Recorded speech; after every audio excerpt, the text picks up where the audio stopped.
പ്രതിപക്ഷ ഉപനേതാവ് പദവിയിൽ നിർണായക തീരുമാനമെടുക്കാൻ CPI സെപ്റ്റംബർ 1-ന് സംസ്ഥാന എക്സിക്യൂട്ടീവ് ചേർന്നേക്കും. ഡൽഹിയിൽ വച്ചായിരിക്കും യോഗം. 2-3 തീയതികളിൽ നടക്കുന്ന ദേശീയ എക്സിക്യൂട്ടീവിൽ കേരള നേതൃത്വത്തിന്റെ തീരുമാനം അറിയിക്കും.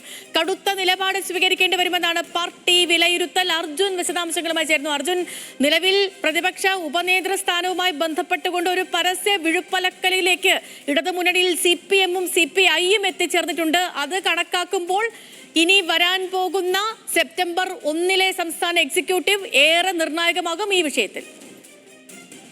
സേതു, തീർച്ചയായും സെപ്റ്റംബർ 10-നായിരുന്നു അടുത്ത സംസ്ഥാന നേതൃയോഗം വിളിക്കാൻ CPI തീരുമാനിച്ചിരുന്നത്. പക്ഷേ ഇപ്പോഴത്തെ വിവാദങ്ങളുടെയും ഈ പ്രതിസന്ധിയുടെയും പശ്ചാത്തലത്തിൽ നേരത്തെ യോഗം വിളിക്കാനാണ് തീരുമാനിക്കുന്നത്. ഡൽഹിയിൽ സമരത്തിൽ പങ്കെടുക്കാൻ വേണ്ടി നേതാക്കളൊക്കെ ഡൽഹിയിലേക്ക് പോവുകയാണ്. അതുകൊണ്ട് സെപ്റ്റംബർ 1-ന് ഡൽഹിയിൽ വെച്ച് സംസ്ഥാന എക്സിക്യൂട്ടീവ് ചേരാനാണ് ആലോചിക്കുന്നത്. പ്രതിപക്ഷ ഉപനേതൃ പദവിയുമായി ബന്ധപ്പെട്ട് തന്നെയായിരിക്കും അജണ്ട. കടുത്ത നിലപാട് സ്വീകരിക്കണം എന്നുള്ള വികാരം പാർട്ടിയിൽ ശക്തമാണ്. സേതു പറഞ്ഞതുപോലെ തന്നെ പരസ്പരം CPI-യും CPI നേതാക്കളും ഒക്കെ ഈ വിഷയത്തെ ചൊല്ലി സൈബർ ഇടത്തടക്കം വലിയ പോരടിക്കുന്ന ഘട്ടം കൂടിയാണ്. അതുകൊണ്ട് വലിയ കടുത്ത നിലപാടിലേക്ക് പോകണം എന്നുള്ള അഭിപ്രായം CPI-യിൽ ഉണ്ട്. മുന്നണിയിൽ നിന്ന് പരിപാടികളിൽ നിന്നൊക്കെ വിട്ടുനിന്നുകൊണ്ടുള്ള പ്രതിഷേധം ആലോചിക്കുന്നു. നിയമസഭയിൽ പ്രത്യേക ബ്ലോക്കായി ഇരിക്കാനുള്ള ആലോചനകളുണ്ട്. അങ്ങനെ കടുത്ത എതിർപ്പ് പാർട്ടിയിലുള്ള എതിർപ്പ് ശക്തമായി തന്നെ അറിയിക്കാനുള്ള ആലോചന CPI-യിൽ തുടരുകയാണ്. ഇക്കാര്യമായിരിക്കും സെപ്റ്റംബർ 1-ന് ചേരുന്ന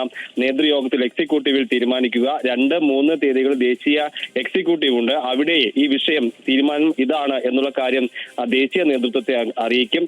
അവരുടെ കൂടി അംഗീകാരത്തോടു കൂടി അറിയിപ്പ് അതൃപ്തി വ്യക്തമാക്കാനായിരിക്കും CPI ഇപ്പോൾ ഒരുങ്ങുന്നത്. ഓക്കെ അർജുൻ, ശരി.